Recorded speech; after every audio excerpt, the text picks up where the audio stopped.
Recording in progress. Howdy. How's them knees? You don't have your locker anymore, that's good. And Michigan lost. They got. That was the first football game I've watched since 2019. They got school. It was just like old times. I got all excited and into it, and then afterward, my life was exactly the same as it was before. Yeah. Like a cookie, you know. All right, we are in Acts chapter 16 finally. Well, almost. We've almost been in Acts 16 for a long time. So I'm gonna go back and put it on the screen one more time, more than one more time, right here. No, right here. We are so preoccupied in modern evangelicalism with the question in the vertical line there. And yes, you have heard this before. This vertical line in here, which is patriarchal, because I got a handout, but I'm not changing it. Not in 2021. This is the question that modern evangelicals are preoccupied with. How is a person justified before God? Very individualistic approach to not just doctrine and the gospel, but to the narratives, the texts. As if Luke, when he writes this stuff, is writing to individuals. The only time he's writing to an individual, well, that's really, let me pick a different one because he is in fact writing to an individual. By coincidence, Theophilus, Theophilus. Of course, now it's expanded to the whole world. That's who he's writing to. He just didn't know it at the time. Probably. I mean, he may have thought that his writing would get circulated wider than this one Roman that he's writing to, about whom he knows nothing. Even really, whether he was a Christian, I figured he probably was, because he was taught in the gospel. But anyway, the point is, we tend to be reductionist and myopic in that sense. How does this text? What does this text have to say to the individual? How does it apply to the individual called Gary? And they simply weren't thinking along those lines. It's not that there's not individualistic elements or inferences that we can draw or implications to it. It's that these are the questions clearly that Luke is grappling with, and the participants in the story are trying to grapple with. We just came through the chapter that most perfectly embodies exactly that first question. I'm sorry, third question. Who are the people of God? That's the question at hand for these. I mean, the people, the Christians in Antioch know who the people of God are. It's the Christians in Jerusalem that they're having trouble with. And so by the end of the conference, they answer the question. In one sense, the question hovering over the text at the beginning of Acts 15 is, who are the people of God? And also, what is God doing, and what has he been doing if we didn't understand what he's doing now?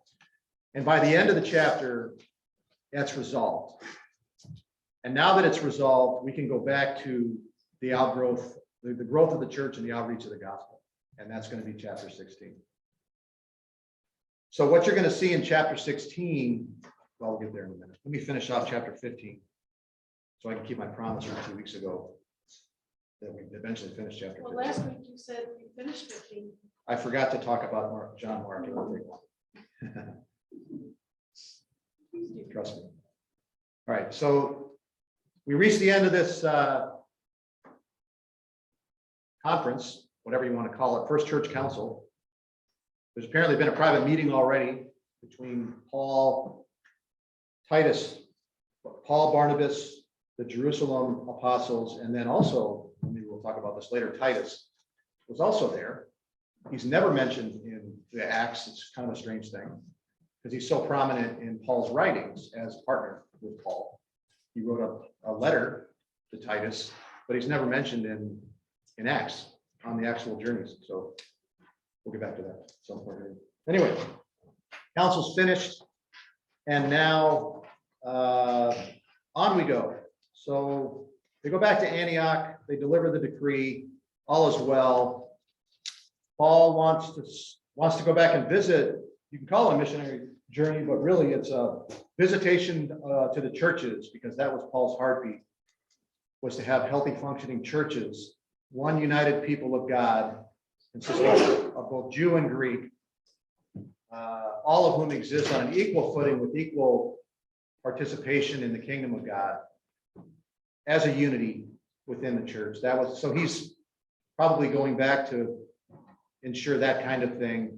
And then you have this episode here where Barnabas wants to take John Mark, John called Mark, or also called Mark, with him. And what's the backstory on Mark? Anybody remember?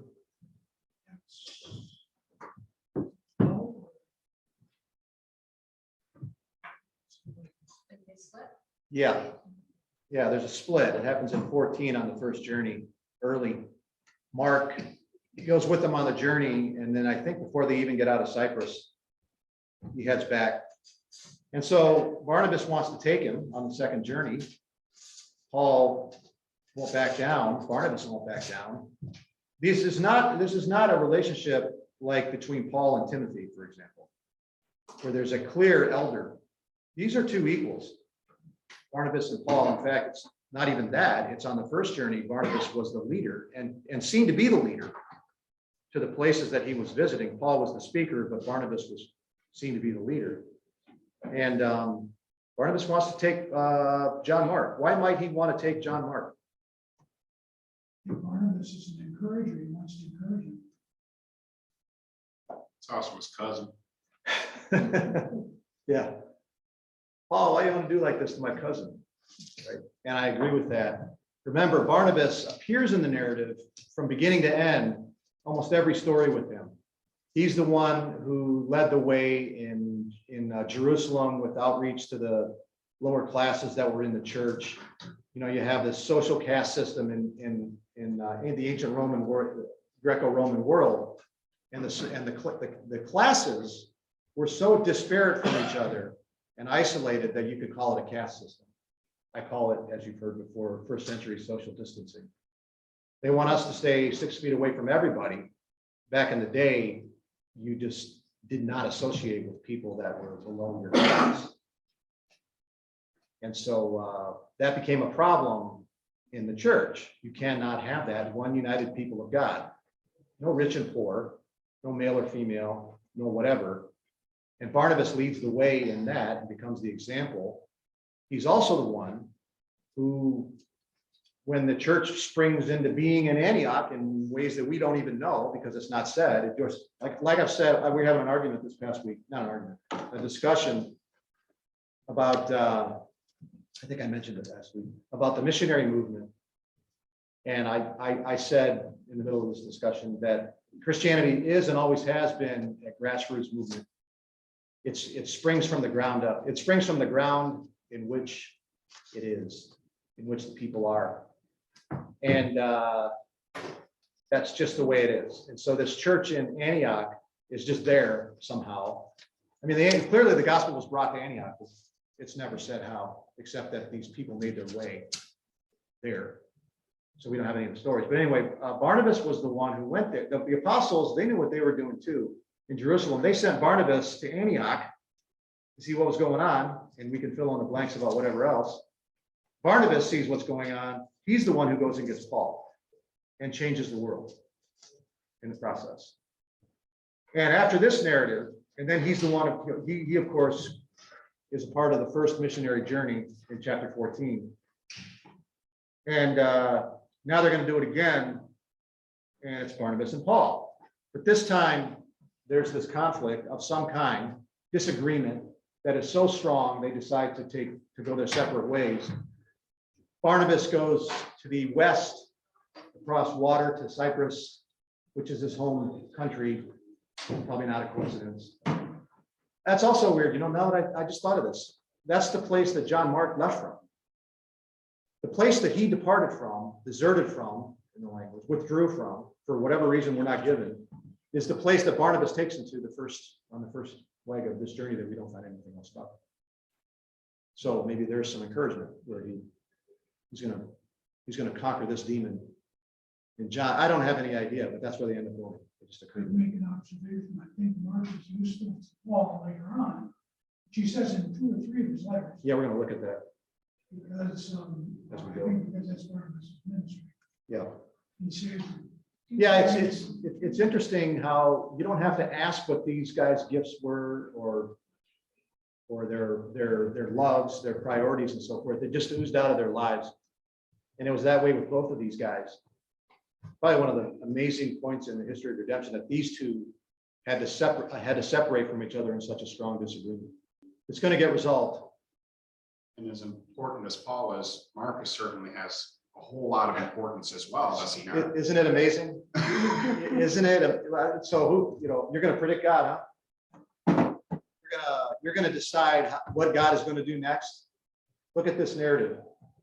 The man that's being talked about here that Paul at this point doesn't want anything to do with is going to write the gospel on which Matthew and Mark are based. Can we, I'm sorry, Matthew and Luke are based, yes. This gospel, Luke, that he wrote.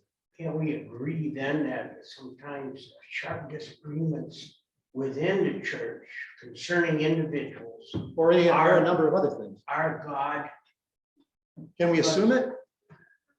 we can. I think we can. I think it's I'm just, doctrinal. let me think about the word assume it. I guess we have to count on, so it's equivalent.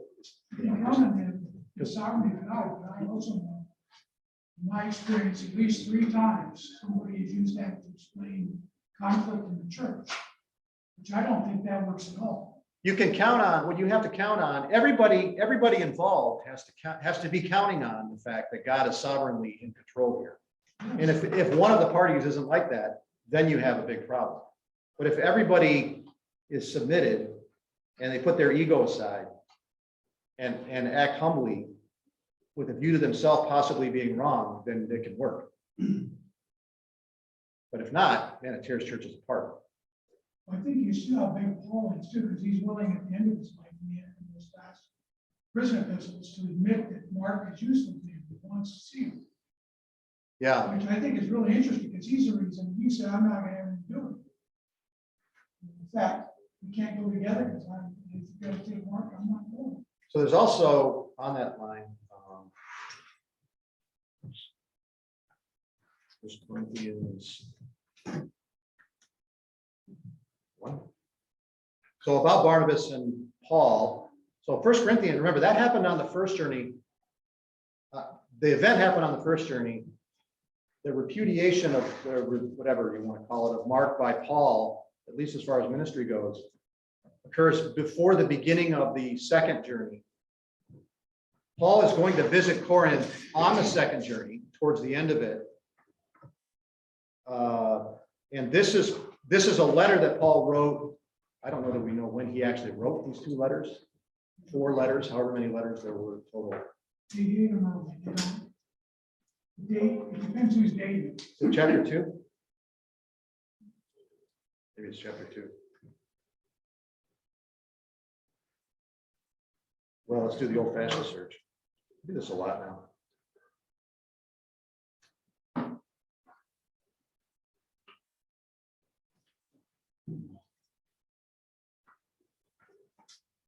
First Corinthians 1. This is it. There it is. Where does he call Barnabas an apostle?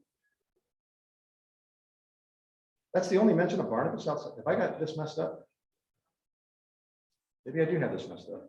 You don't know what I have messed up because I haven't told you yet. I thought Barnabas was one of the 2 or 3 other people that Paul called an apostle. He is, I think, Here, it's got to be. can't remember whether. Was the only mention outside of James. this is how I end up irritating people because I get caught on these useless excursions. Are they useless? I don't know. So here's a discussion with the Corinthian church about Barnabas. Do only Barnabas and I not have a right to refrain from working on the question of whether I should be working to earn my own way or something like that. This is years after that event. You don't get any sense that there's a problem between these guys. you know? I mean, for all we know, they've got along great. They just realized that Barnabas, and they may have been perfectly friendly. Barnabas may have just said, I understand, but I think it's best, and I think it's what God wants, and so maybe we should just have 2 trips, and I'll take him, and then you can choose Silas, is what he ends up doing. But anyway, seems perfectly amiable. I don't know. Anyway, it doesn't matter, I guess, in that sense. So he takes off with John Mark. We'll get back to him at some point. I want to get going. And they go out to Cyprus. Paul takes Silas, also known as Silvanus. We will find out in chapter 16 that Silas, Silvanus is his Roman name, is a Roman, like Paul. So Paul chooses the Roman. Silas is an interesting character because he entered the narrative after the Jerusalem decree.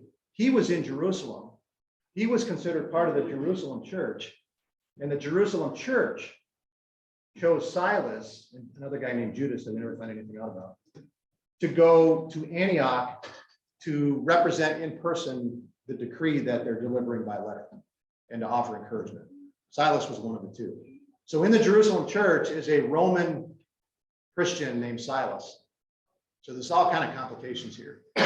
And then as a consequence to that trip, Silas is then going to become a participant in Paul's second journey all the way through, and then he'll disappear again. So man, the Jerusalem church, you know, they made some keen decisions. And this is another one. They sent Barnabas. Barnabas got Paul, all in Antioch. They send Silas. Silas chooses Paul. They send Silas. Paul chooses Silas. And then they head off to the east across land, while Barnabas is going to go east across water.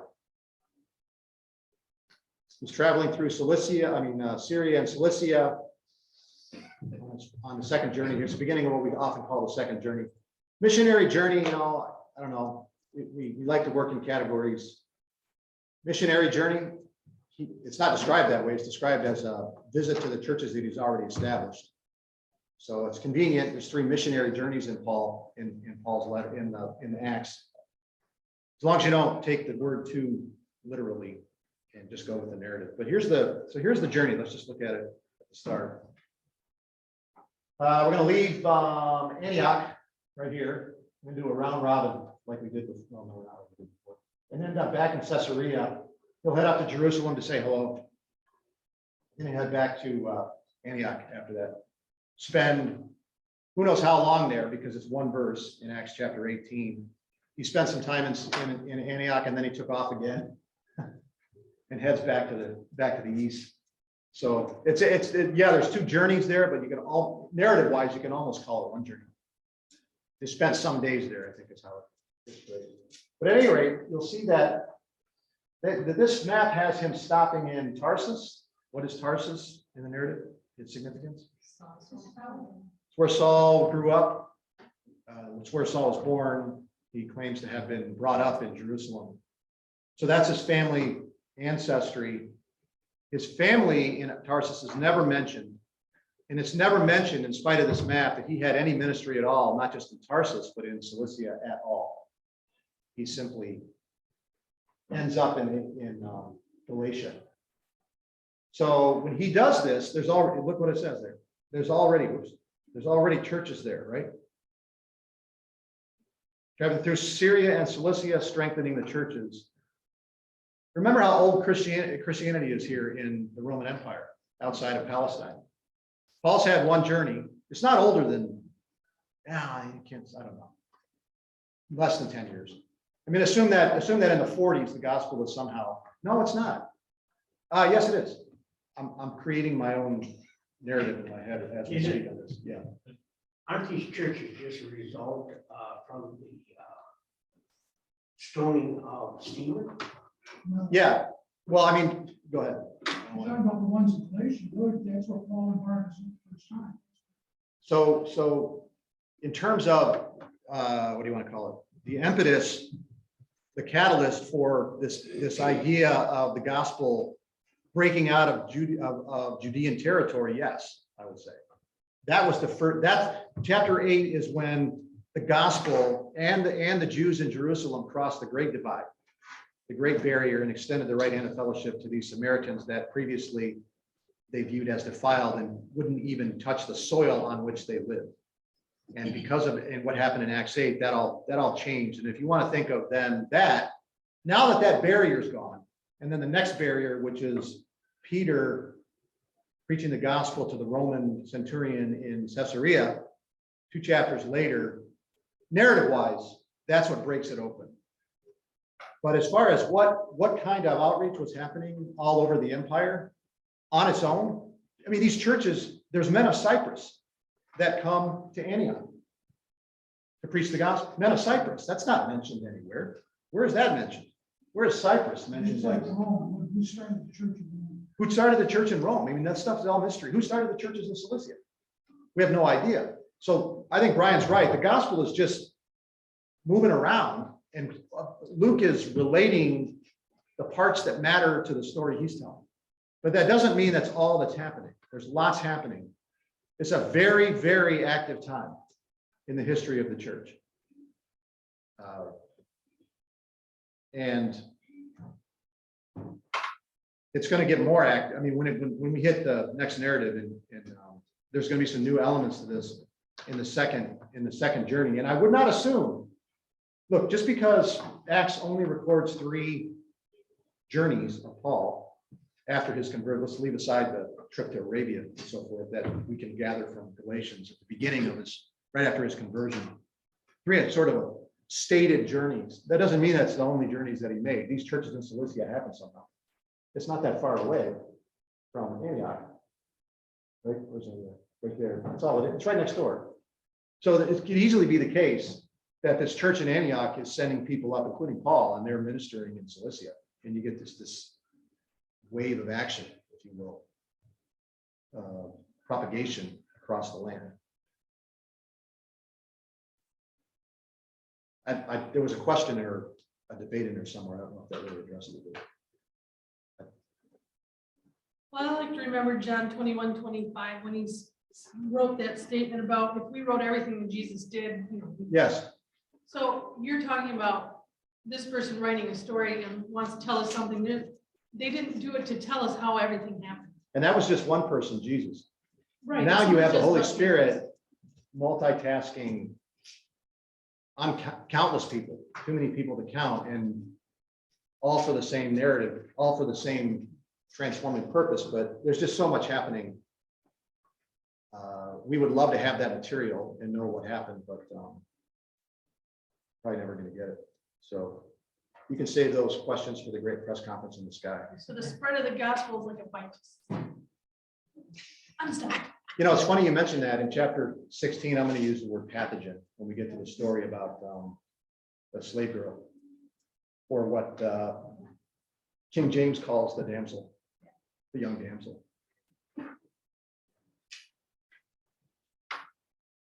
All right, chapter. Let's do it. First 3 verses.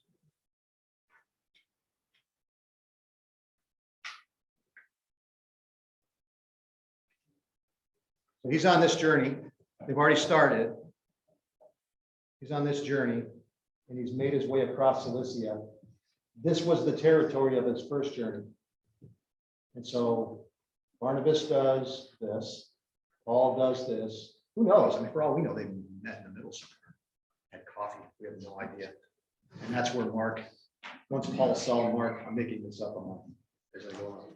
Once Paul saw Mark and had a chance to talk to him on the other side, they all got along great. That's the movie I would read, not in the Bible.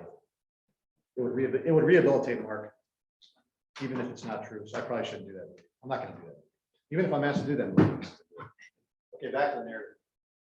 So he's going to make his way to Galatia, where he did all the work in the first journey. Paul came also to Derbe and Lystra, and a disciple was there named Timothy, the son of a Jewish woman who was a believer, but his father was a Greek, and he was well spoken of by the brethren who were in Lystra and Iconium. We'll go back and look at those things in a minute. Paul wanted this man to go with him, Timothy. He took him and circumcised him because of the Jews, after all that discussion in the previous chapter about not requiring the Gentiles to be circumcised, look what happens here. Because of the Jews who were in those parts, for they all knew that his father was a Greek. Is that where I stopped to talk in my notes? You said wonderful. I did say 3. See, this is what happens when you get started reading a narrative and you keep getting interrupted or interrupt yourself, like with Thor for the 100th time or something. So You is end the up- assumption the father is not a believer? It says the That's a good mother's question. a believer, but his father is- That's a good question. It's a bad answer. I haven't given an answer yet. I have no answer. How's that? We have no idea whether this may work. This would not be unusual. I mean, these women are all over these Jewish women and Gentile women who are God-fearers. Jewish women and Gentile God-fearers are all over the place. We're going to meet another one later on here. So there's 2 just in this chapter alone. Behind the scenes, it's his grandmother.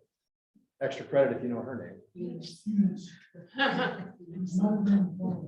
I think it was Eunice. Jonathan's like, boo, boo. Yeah, we'll go look at that. We'll go look at that in a minute. Remembering, none of these people had been, we think about lifelong Christians, right? People who have been Christians since they were 5 or something like that, and they're now 60 or something. That didn't exist. Yeah, but we also are inspired by the person who gets saved, and holy cow, their life is just, you see the difference. So remember when Paul went back across Galatia to appoint elders in the churches, the elders had been believers for less than a year. And so these 2, how long had Timothy and Lois, is that what you said? Eunice. is the grandmother, Eunice. Eunice is the father. Yeah, Eunice is the mother, Lois is the grandmother. I had it backwards, so I got my own answer. Anyway, they haven't been Christian. The first journey just happened. You know, it wasn't that long ago, a couple of years, whatever. So the difference is that with these Jewish, with the Gentile God-fearers and these devout Jews, Hellenistic Jews out in the empire, it's all the raw material is there. You just need that last piece about who the Christ is.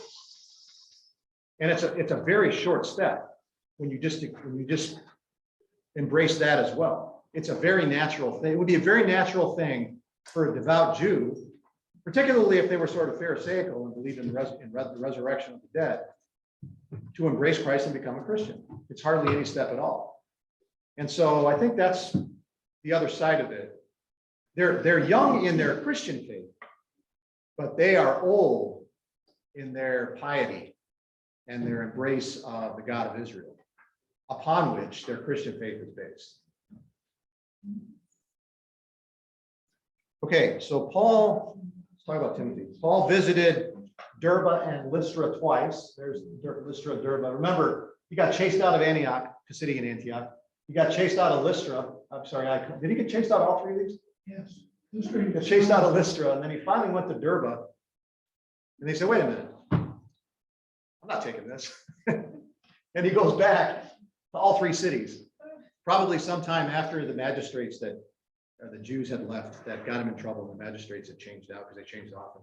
They didn't have career politicians in that sense. Even the proconsul Gallio was coming up, was key in the narrative. They were proconsuls, I think, for a year. So they turned him over, a lesson we could learn well. But anyway, so Timothy, it appears, is from Lystra. And the family, the Jewish side of the family became believer, at least the Jewish side of the family became believers sometime during or before that missionary journey, just a couple chapters ago. But Paul did not know Timothy at that time, but probably the whole family. He will, because he's going to reference all 3 of them in a letter. But all right, so that's the previous journey. His father was a Greek. His mother was a Jewish woman. That was common. The Jews of the old times wouldn't have appreciated it very much, but it was probably very common for a Jewish woman to marry a well-to-do Greek. So here you are. That would be my guess. He was well spoken of by the brethren in Lystra and Iconium, which are just a few miles apart. Well enough that Paul wanted Timothy to go with him. He took him and circumcised him because of the Jews. So there's all kinds of issues here, right? How can he do this? After the big ruckus he made in Antioch, when these Jews show up from Jerusalem saying, unless they are circumcised according to the custom of Moses, they cannot be saved. Paul and Barnabas have such a disagreement with them that they head up to Jerusalem.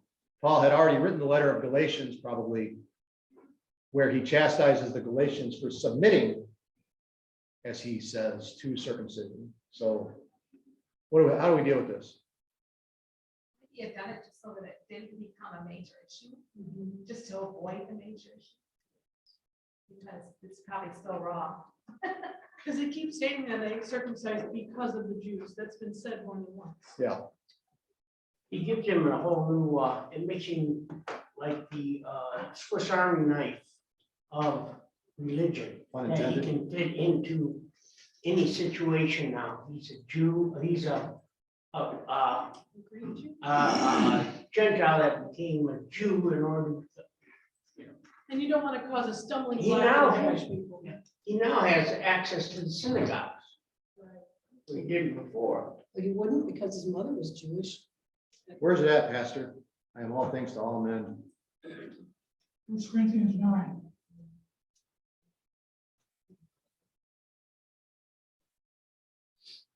So this is, you can disagree with it, but you're disagreeing with. You know, if Timothy had not been circumcised, the Jews could have assumed that he renounced his Jewish heritage and chose to be live like a Gentile. Yeah, they're not gonna take seriously a Jew who's not circumcised. And like a Samaritan or something.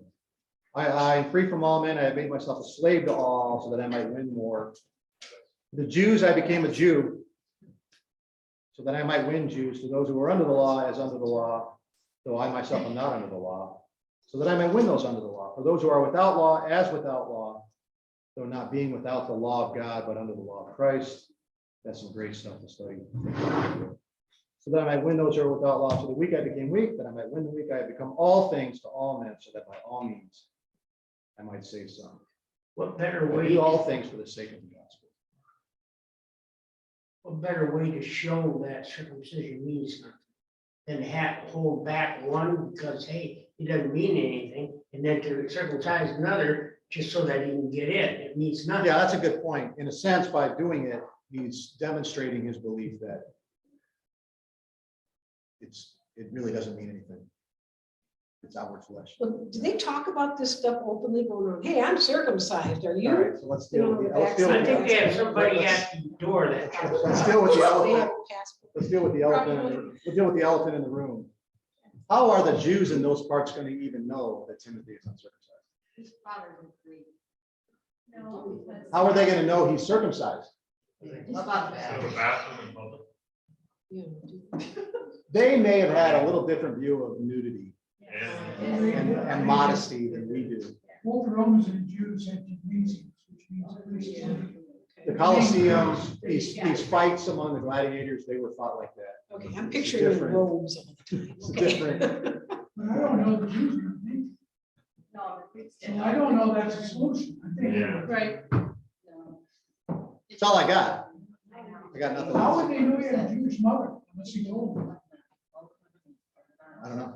Well, in those parts, See, I think in those parts. yeah. So as a short-term expediency, but the important point is, the principle here is that in verse 23, everything is submitted to the gospel, everything, even including his view of circumcision is submitted to the gospel, is defined by the gospel. I think the other side of that is that in Galatians, he talks about you couldn't be circumcised, you're law. But some people are circumcised just because it was a thing to do. Jews were not the only ones uncircumcised. But it was, the issue is connection to law, and I would say Timothy probably did not act like an Orthodox Jew. Yeah, that very well. So what was the family? We're going to deal with the household religion, if you will, when we get to Lydia. Well, what was the family religion in this household? Did she kind of do her own thing with her devout Jewishness? Did the father participate? I don't know. I have no idea. But all these complex questions that are cultural, socioeconomic and so forth, they're all behind the scenes. We don't get answers. You would never do what the mother's side of the family would do. They don't do her tradition. Let's, You would be doing that under the carpet. let's see what happens when we get to Lydia here shortly. Very shortly. So anyway, that's Timothy. Timothy will become a very, very important part of Paul's entourage and a personal, loyal and personal friend of Paul, to which he will write 2 letters, which I have never taught for some reason.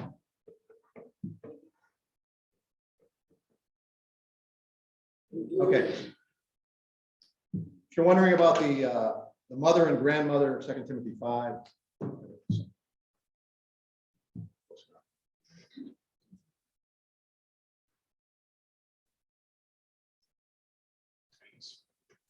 That's not right. Well, that's. Thank you. Let's go here. I actually have them bookmarked, but I don't want to close all these, take the time to close all these, open all the names. Nope, Sure, you don't need a number 2. I haven't studied to 2 Timothy in a while yet, apparently. Verse 5. No. 2 Timothy 5, what's going on? It just said, Just hit over on your arrow over there.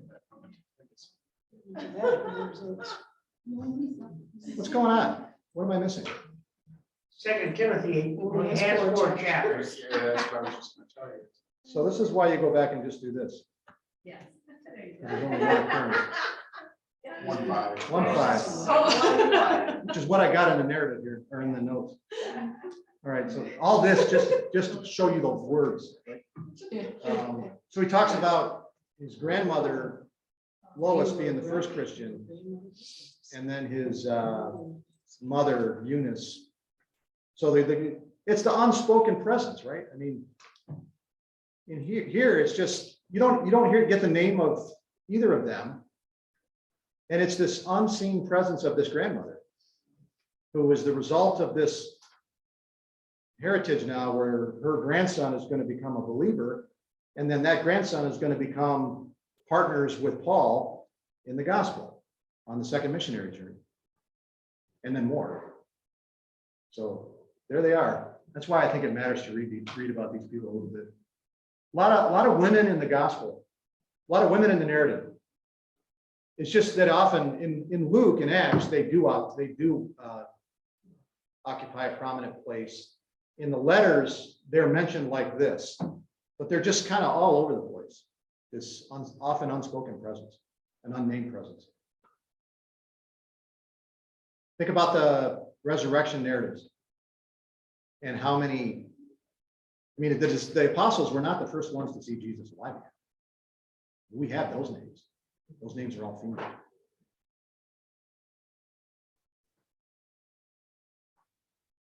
All right, so what else do I got to say about? You don't care about Timothy, unspecified gift. I'm not going back to Timothy and I'll screw it up later.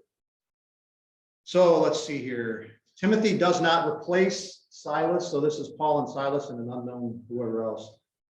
They come and they find Timothy. Timothy's on the lookout for good workers, apparently. Or he gets a vision, who knows. And Timothy is it. So he doesn't replace Silas, he joins them. So now we have Silas. So you have Paul, who is a Hellenistic Jew on both sides of the family, and a Roman, and a Christian, and a Pharisee.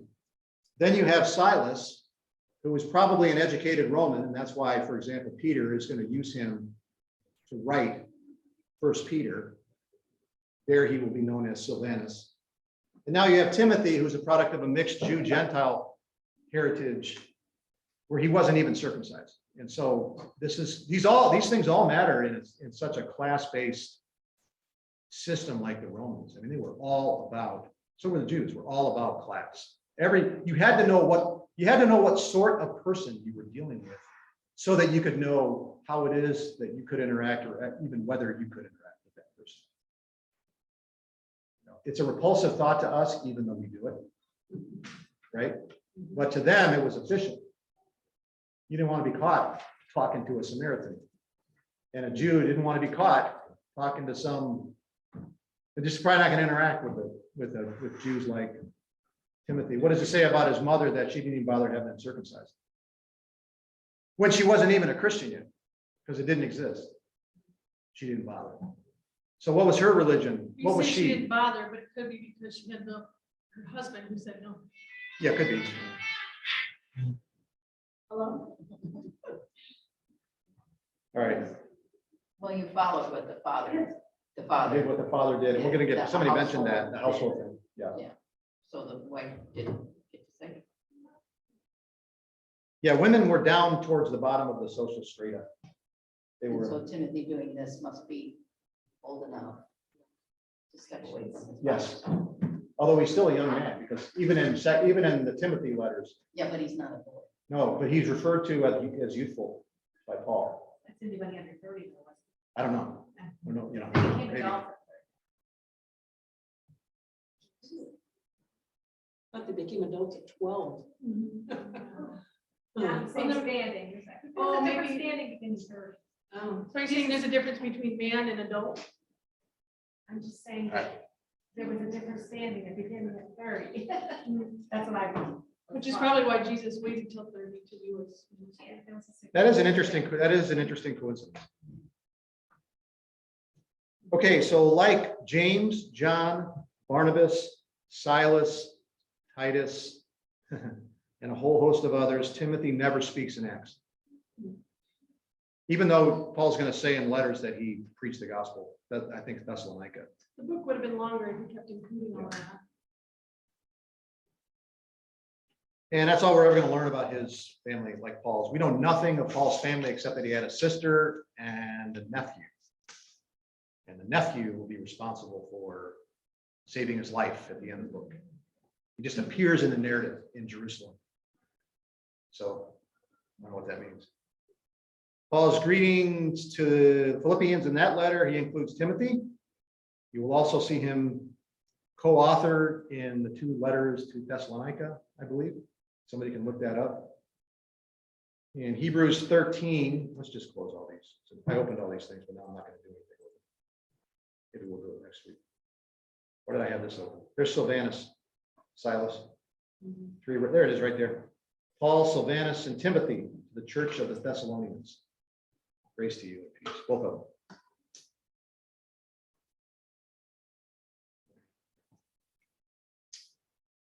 Okay. So now it's a band of 3, Paul, Silas, and Timothy, at least 3. A 4th is going to join shortly in this chapter. Oh, Hebrews 13. Yeah, I wanted to point this out. See how these guys all knew each other, I think.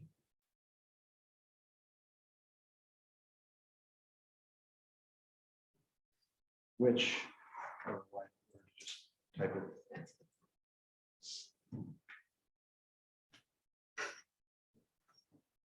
So you got this little note. We don't know who wrote Hebrews. But it's just this abstracted piece that's on its own. Verse 23 at the end, take notice that our brother Timothy has been released, with whom if he comes soon, I will see you. And so, whoever this author is part of the same circle. I doubt that a person who's this good of friends with Timothy doesn't know Paul. Unless Paul's dead at this point. Okay. 4 through something. I can fix that. 4 through 12. Now, while they were passing through the cities, they were delivering the decrees which had been decided upon by the apostles and elders who were in Jerusalem for them to observe. But remember, those were written for Antioch. Now they're delivering them to the churches in Cilicia and Syria and then Galatia. So I don't know what that's about. So the churches were being strengthened in the faith and were increasing in number daily. So you have one of these timeout moments where Luke gives you a status update of the church which is always growing in the book of Acts. Nothing can stop it. And with that kind of the stories now lead with that statement, which makes what happens next, again, kind of surprising because of the opposition and conflict that's going to ensue. They passed through the Phrygian and Galatian region, having been forbidden by the Spirit to speak the word in Asia. We'll go look at this in a minute. And after that, they came to Mysia. They were trying to go into Bithynia, and the Spirit of Jesus did not permit them. Passing by Mysia, they came down to Troas.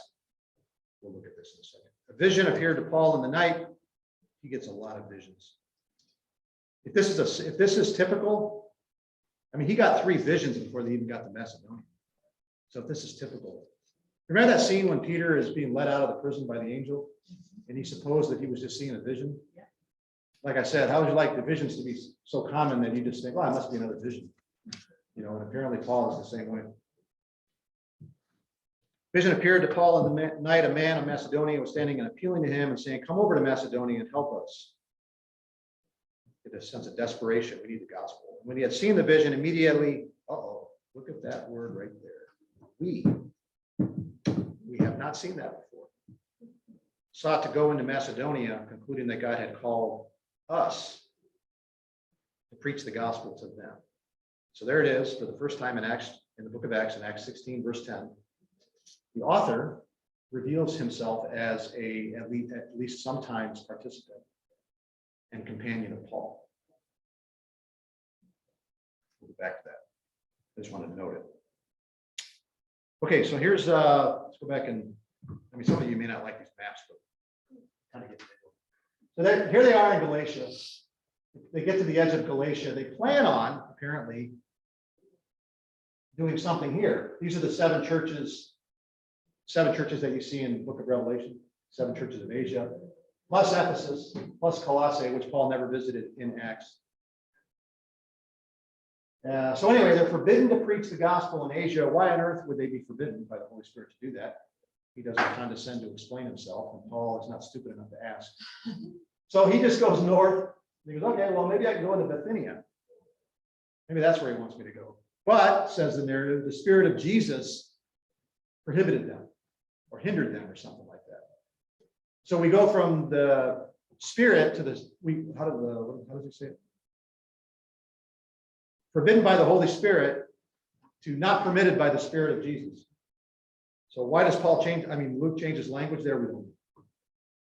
Bruce seems to think that he got a personal visitation by Jesus himself, which would explain that. The specific state. But that doesn't make sense either now that I think about it, because it says the Spirit of Jesus. So I don't know.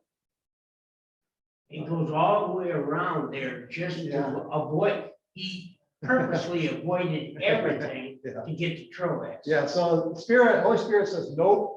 Oh, I know what you're doing. No. You're not doing that either. Right? Well, what do you want us to do? Just travel. Good. So they end up at Troas and they get a vision. Is that where the vision happens? Let me go back and look at that. And they came down to Troas because, well, you won't let me go to the left. You won't let me go to the right. I was already back there. So I guess I'll just keep going forward. And forward, the only thing on the horizon forward is Troas. And so when he gets to Troas, he has this 3rd vision, 3 visions on this trip so far, where this man from Macedonia appears to them. And now they moved now having either joined them or just simply decided to reveal himself as being with them. Is there as well in Troas out of nowhere. Doesn't even say Luke, it just says us, we. And so they board a ship from Troas to get over to Macedonia. Here's Macedonia over here. So let me say this about that, as my commanding officer in the Navy used to say,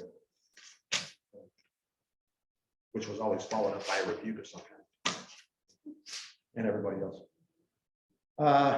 So let's take a look at, see if I can remember the history of this right. Well, let's keep going forward. So they're going to cross over to Macedonia. Putting out to sea from Troas, we ran a straight course to Samothrace or something, which is here. I got an image of that. I always go get images of these places to see what kind of ruins they have. It's just fun to sit there and think, gee, I wonder if that's the harbor where Paul, because some of those harbors look old, man. Just piles of rocks, they'll breakwaters, and then you come in on the inside of it, and that could have been there a long time. And then on to Neapolis, which is right here, which is the port city for the city of Philippi. Samothrace to Neapolis, and from there to Philippi, which is a leading city of the district of Macedonia, a Roman colony. We were staying in this city for some days. When he leaves Philippi, he will leave Luke behind, apparently. And you will read about Luke rejoining them on the third missionary journey from Philippi when he'll go down to Jerusalem. So we don't know how many years that was, but there's some kind of association here with the fact that we pick up Luke and so he's about to go into Macedonia. And it just so happens he stays in Philippi for all this Roman colony for all this time. So maybe he lived in Philippi or something at this point. There's no way of knowing, but interesting narrative, sort of narrative beacons of the backstory of these guys. I mean, it's not like you just got on an airplane. Hey, can you come and help? And yeah, I get the 6 o'clock. What do they call that? The early bird. I'll get the 6 o'clock early bird. Be hanging down there by noon. Doesn't work like that in those days. So let's talk about the history of this a little bit. I was just kind of refreshing myself. I mean, you might not think it matters, but I'll tell you why I think it matters a little bit.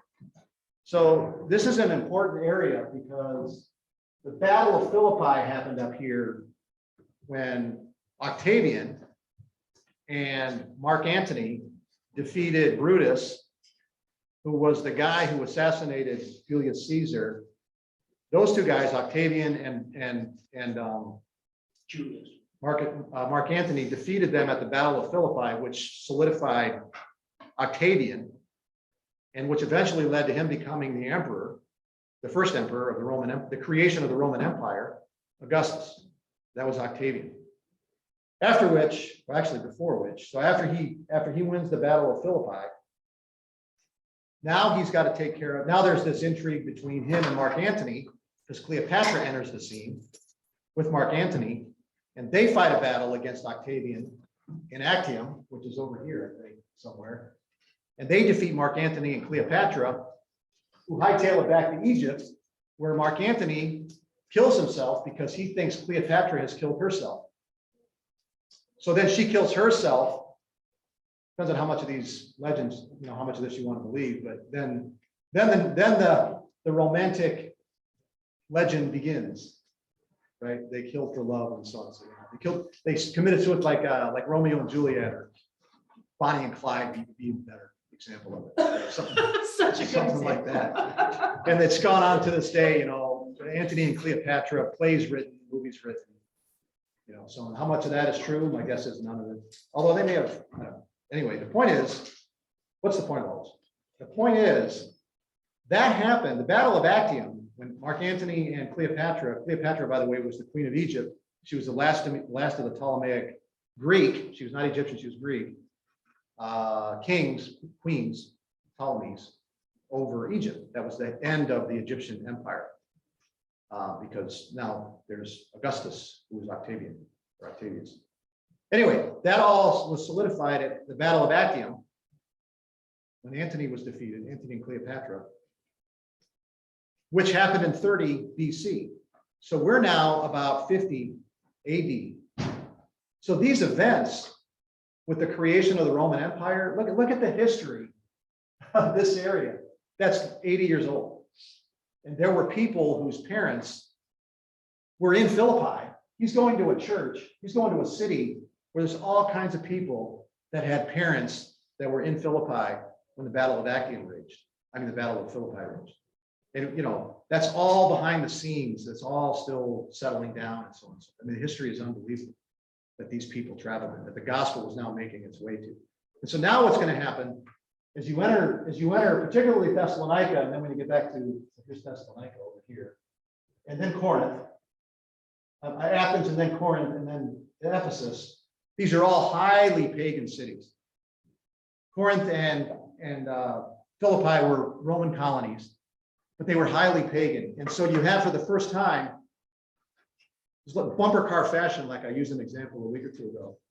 You have the devout Hellenistic Jewish mindset clashing with the pagan Roman, Greco-Roman mindset of idolatry clashing now with the Christian faith. And they all are at odds with each other. Christianity and Judaism over this question of Moses, Judaism and everybody else who isn't. And then the pagans, because who are these people coming in trying to change our customs and so forth? We don't like either one of them because they're trying to change our society. And they won't worship our gods, which we can live with, but they keep, just keep causing trouble because they won't submit. And so these bumper car fashion, whoa, it's 10:19. Were you gonna say something? You weren't gonna say something? I thought of saying Sorry, I'm something, over. but. So anyway, So, we'll we were stop just there. starting, I know, so- I really got going on that history stuff. I probably bored the living daylights out of you. That's all I got on this. All right. It's a long time. What's that? Denise, you wanna read more? Oh, I know. Uh, It is, Verse 12 or 13. yeah. Just go read Britannica. These stories of the creation of the Roman Empire, and think that this is the backdrop. This is what was happening around them. Well, I was gonna, but I figured you'd seen the time and you were just starting it. No, you can say something. I'll cut myself off. And then I figured all the people would come. All right. Go ahead. I mean, if it's your real. The recording. So everyone have a nice day.